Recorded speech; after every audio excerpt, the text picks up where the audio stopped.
The political canvas of Poland painted a different picture this past weekend, as the country conducted its parliamentary elections, signaling a potential pivot in its stance on a plethora of pressing matters.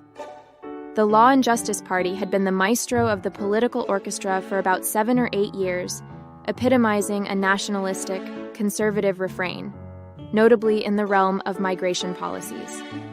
Yet, the recent electoral rendezvous showcased a crescendo of support for the Civic Coalition, orchestrated by Donald Tusk, a pro-European Union (EU) virtuoso renowned for his erstwhile role as the president of the European Council.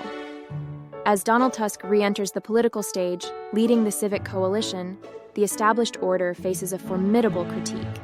Tusk is orchestrating a symphony of improved relations with the EU, a melody that clashed with the previous administration's tune. While the coalition didn't hit a high note with a majority, the electoral score suggests a potential ensemble with other centrist and left-leaning parties, casting a shadow over the Law and Justice Party's political dominion. A significant motif in this political composition is the migration policy. Under the baton of the Law and Justice Party, Poland orchestrated a tight measure on migration, especially towards refugees from Muslim-majority countries, in a bid to preserve Poland's cultural and religious harmony, alongside ensuring a rhythm of safety and security. The prevailing narrative hinted that this approach kept Poland in a relatively serene and secure enclave amidst a turbulent European milieu.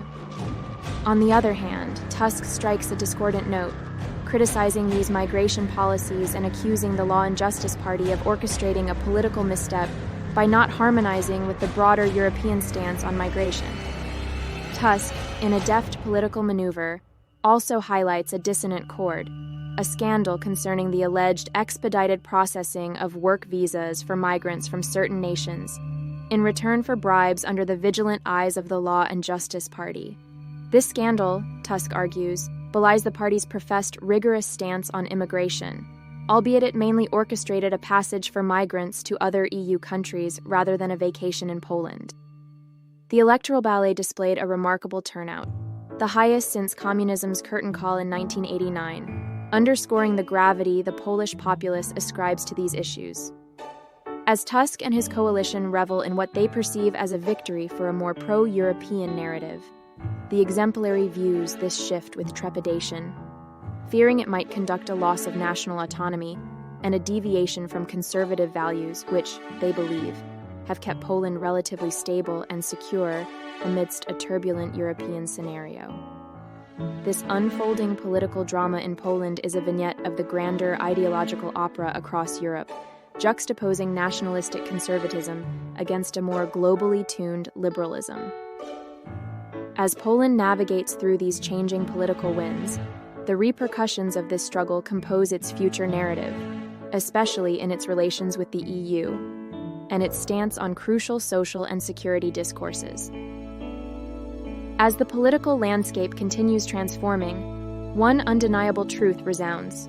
The stakes are crescendoing, and the decisions orchestrated now could compose lasting notes in Poland's societal fabric and its position within the wider European community. The electoral turmoil over the weekend saw Poland deliberating on who would helm the parliamentary realms. The Law and Justice Party orchestrated the narrative till now, or as some humorously dubbed it due to its initials, the PiS Party. Yet, the Civic Coalition, with the acronym PO, seems to have composed a new narrative. Although not clinching the number one spot, they appear poised to form a coalition with other parties from the center-right and center-left, casting a potentially new light on the political stage in Poland.